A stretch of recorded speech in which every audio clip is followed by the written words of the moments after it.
ক্ষারীয় মাটি। আর আমরা এর আগে অম্লীয় মাটিতে কি বলছি? আয়রনের চেয়েও হাইড্রোজেন বেশি থাকবে। হ্যাঁ, মনে থাকবে না?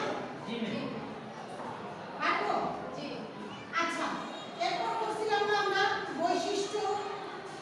আমরা কয়েকটা বৈশিষ্ট্য বলতে পারবো?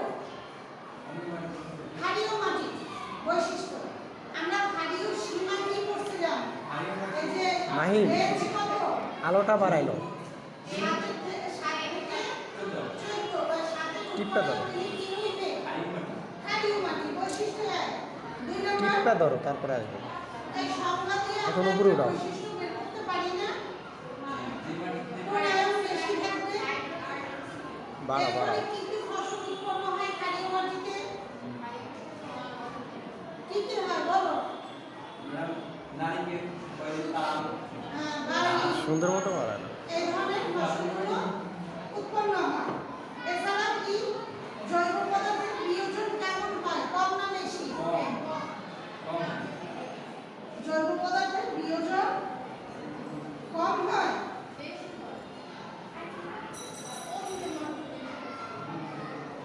অম্লীয় মাটিতে কম হয়। জৈব পদার্থের বিয়োজন ক্ষারীয় মাটিতেও কম হয়।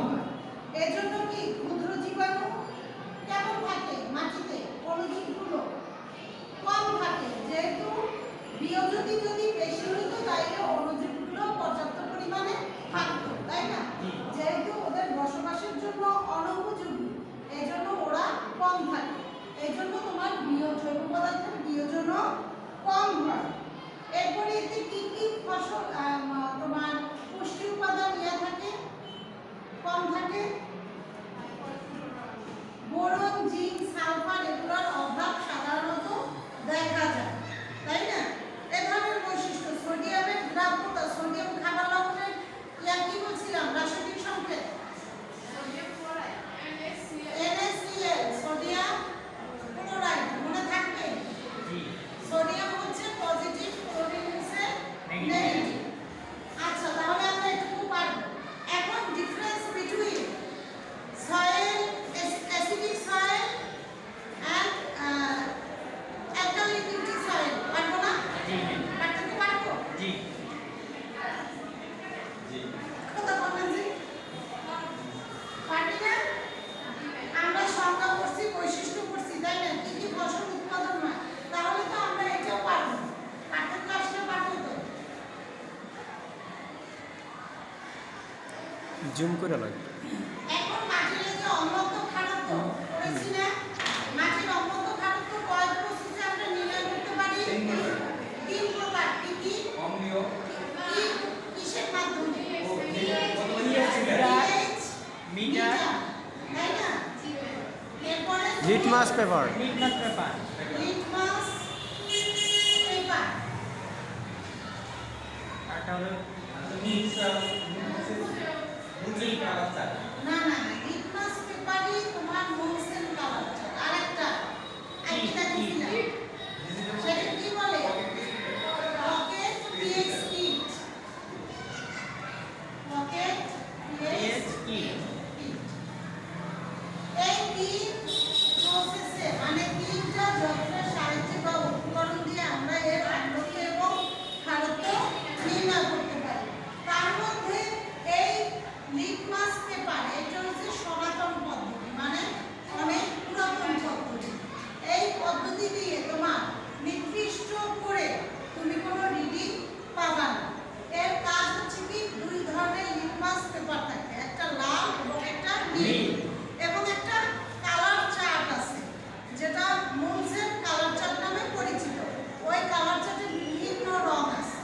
তুমি এই যে লিটমাস পেপার তোমার মৃত্তিকা দ্রবণে চুবানোর পরে যে কালারটা আসবে, ওই কালার চার্টের সাথে মিলাইতে হবে।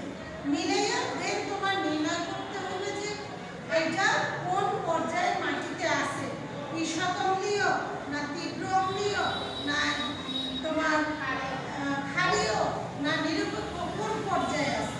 ঠিক আছে? এটা সাধারণত সঠিক রিডিং বা মান পাওয়া যায় না। কারণটা হচ্ছে কালারগুলো এতটাই সিমিলার থাকে যে আইডেন্টিফাইতে সমস্যা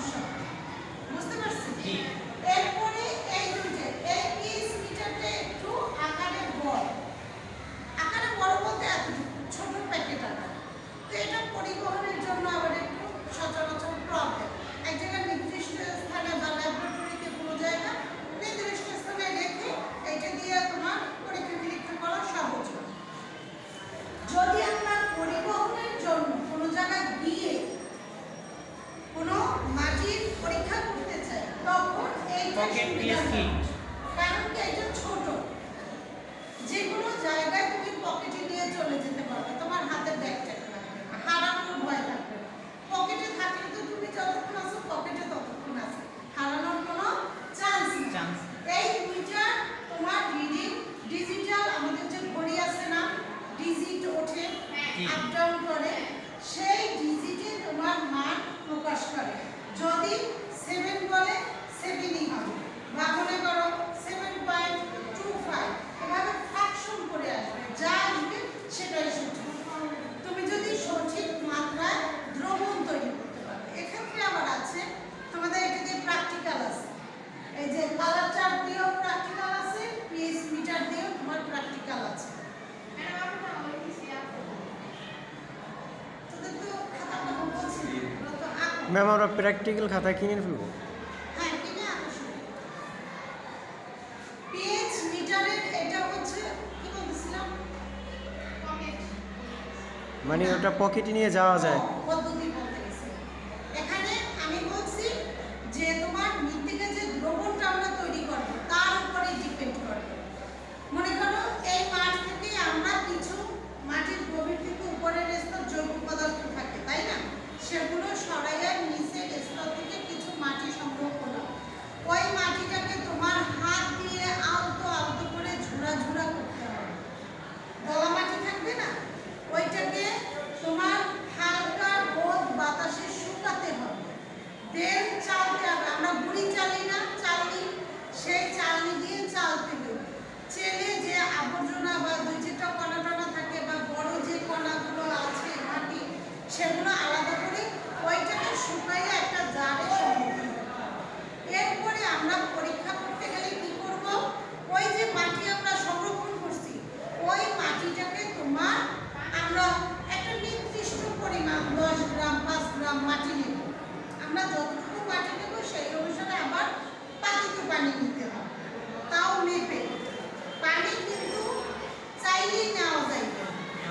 আমরা কি করব, তোমার একটা কাগজের যে মাপ দিব, আমাদের যে ডিজিটাল ওই যে মেশিন আছে না, ওয়েট মাপার, দোকানে বিক্রি করে যে কোনো কিছু, ওই মেশিনের উপরে যে পাত্রটা আমরা মাপবো সেই পাত্রটার আগে রিডিং নেব। নেওয়ার পরে দেন কত গ্রাম আমরা মাটি দিচ্ছি সেই অনুসারে মাটি ওইটার ভিতরে নেব। ওই মাটিটাকে আমরা কি করব, বিকারে নিব।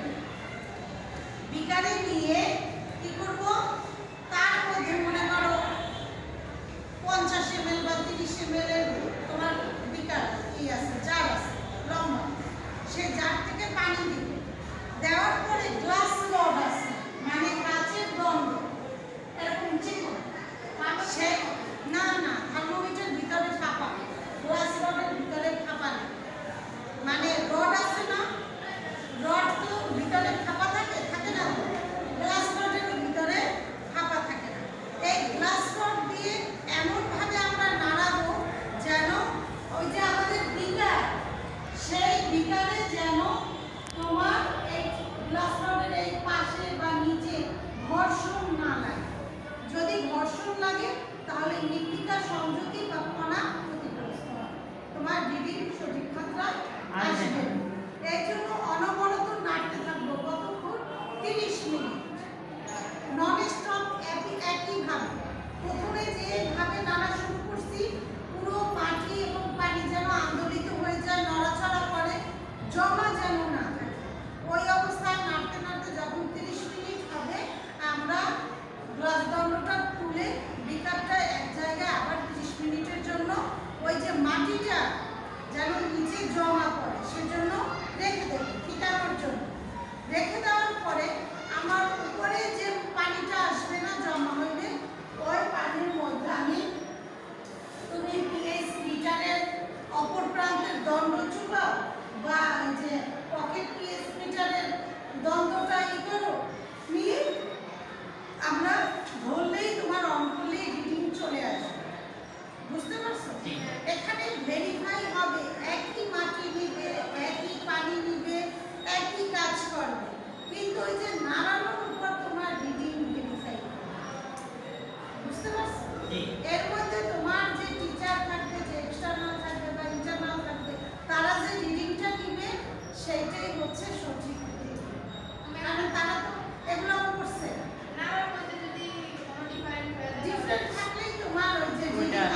রিডিং আলাদা আসবে। একুরেট রিডিং আসবে না। রিডিং পেলেই আমরা বুঝতে পারবো ওই জায়গার মৃত্তিকাটা কেমন ছিল, তাই না? সে কোন ধরনের মাটিতে অবস্থান